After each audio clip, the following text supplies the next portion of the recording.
I love a good black t-shirt with a great message. But when we communicate our messages, sometimes it's not always as black and white as we would like. Hi, I'm Teresa. Nice to have you here. If you haven't been here before, I'm Teresa Younkin. I'm a healthcare informaticist. So, what that means is I speak the language of the business as well as the language of IT. I bring them together, build a bridge so that we can build better products for our customers. Let's have a discussion about communication. You see, communication always seems to come in shades of gray. And as we wind down from conference season and our minds are whirling with all the new buzzwords like AI, we've got new ideas, we've got new technologies that we've been exposed to, let's not forget that we still need to be able to communicate clearly and tell our listeners, that means our teams, why you're bringing back what's important to them. You know, when I worked as a community mobilizer, we had this saying, and it should have really been a t-shirt that said, I don't want a puppy. The saying came about because funders used to come with dollars, right? And they'd have these outcome requirements that we had to report on. And it usually came from information that they heard, just like the anecdotal data that they got. And one of the things that we learned was that they had not been actually involved in any of the work. And you have to be involved in the work, that boots on the ground, the people who are dealing with the problem each and every day to understand how to solve the real problem that's happening. Biggest lesson learned that we took away from that is that you don't want to figure out in the middle of the work that you're doing that you're solving the wrong problem. And in all truthfulness, you'll never have long-term success if you're always solving for the wrong problem. It's just putting band-aids on bleeding wounds. About it, we used to say, I don't want a puppy because, maybe we've talked about, like I've told you, I really want a puppy and I think it's really great. And one day you surprised me with this puppy. Here you go. Well, you see, the root of the problem is that I didn't really want a puppy. I didn't want to have to get up and walk the puppy and take the puppy out, like do all the work involved with it. All I really wanted was I wanted to give affection to it. It becomes a lot of work when I get that puppy and now I'm in charge of taking care of the puppy. They're cute and all, but they're a lot of work. And you don't want the ideas that you bring back to be like a puppy to your team. Oh, think about it this way. These puppies can be named technology. They can be named quality improvement initiatives. They can be named restructuring.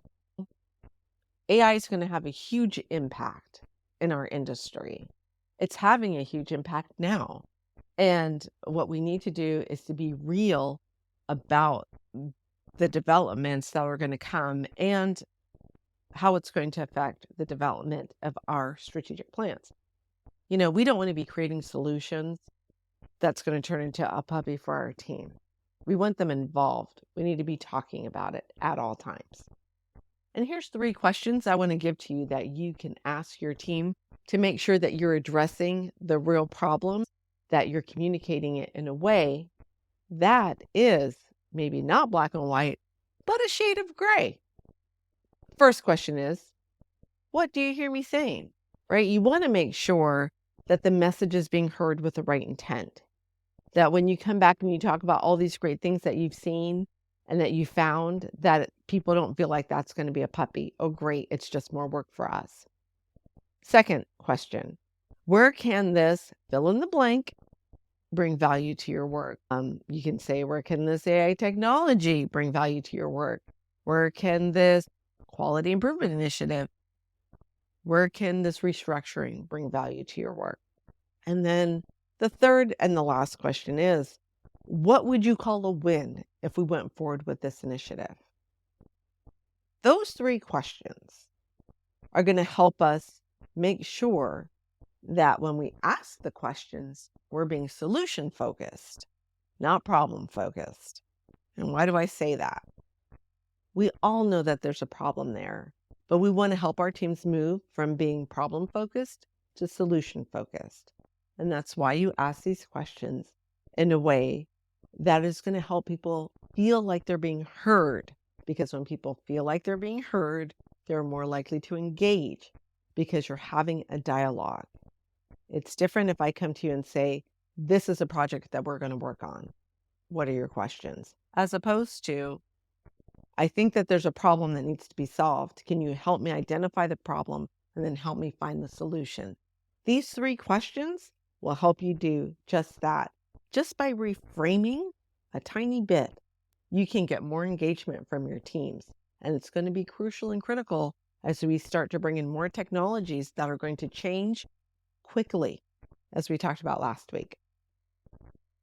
So make sure when you're talking about all the good things that that initiative is going to bring, make sure that you ask these 3 questions and then really listen. Thank you for joining me. I really appreciate you being here, and I will catch you here again next week on the flip side, having another conversation about AI, leadership, and your teams.